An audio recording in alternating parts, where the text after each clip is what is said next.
पुण्यामध्ये अनेक गुंड प्रवृत्तीच्या उमेदवारांना उमेदवारी दिल्याचं समोर आल्यानंतर आता उपमुख्यमंत्री अजित पवार यांनी या संदर्भातलं बोलणं टाळल्याचं समजतंय. तर सचिन खरात यांनी सुद्धा या विषयावर बोलणं टाळलेलं आहे.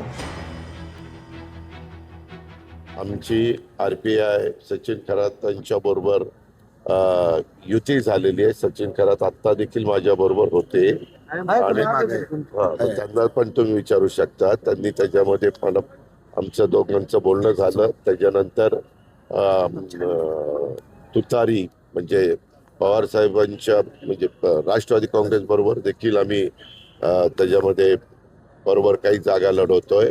पुण्यामध्ये आणि पिंपरी चिंचवडमध्ये आम्ही शिंदे साहेबांच्या बरोबर पण चर्चा म्हणजे शिंदे साहेब पण नाही परंतु उदय सामंत असे काही मान्यवरांच्या बरोबर पण चर्चा केली. नाही पण आता आंबेडकर कुटुंबियांना आंबेडकर बापू नायर मारणे तुम्ही उमेदवारी दिल्यात. खरं तर गुंडांना उमेदवारी देऊन काय साध्य करू इच्छिता? आदरणीय दादांबरोबर चर्चा झाल्यानंतर मी तुमच्याशी चिन्ह काय आणि किती जागा? लोकशाही मराठी ऐका, पहा, जागरूक रहा.